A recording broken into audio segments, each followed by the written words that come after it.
জানার পরেই কিন্তু একটা মহল আমার পেছনে লেগেছিল।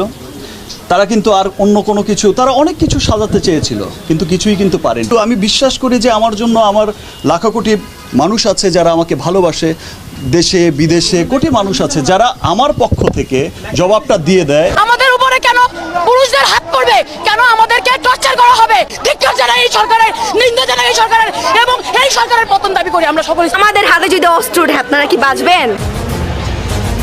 জনপ্রিয় অভিনেতা সাকিব খান কোটা আন্দোলনকে সমর্থন করে বলেছেন মিডিয়ার সামনে যে কোটা আন্দোলন হচ্ছে এদেশের ছাত্রদের অধিকার পাওয়ার জন্য এই সম্মেলন করা হচ্ছে। ছাত্ররা যদি 30 বছর ধরে পড়াশোনা করে যদি দেশে কাজ না পায় তবে তারা কি করবে?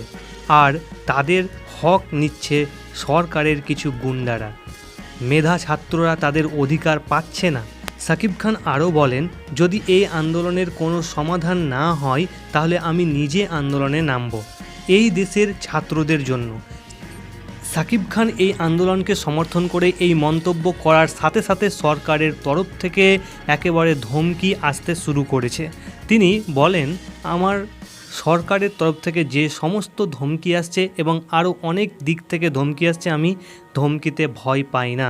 এই সমস্যা দ্রুত সমাধান চাই, না হলে আন্দোলনে নামতে আমিও বাধ্য হব।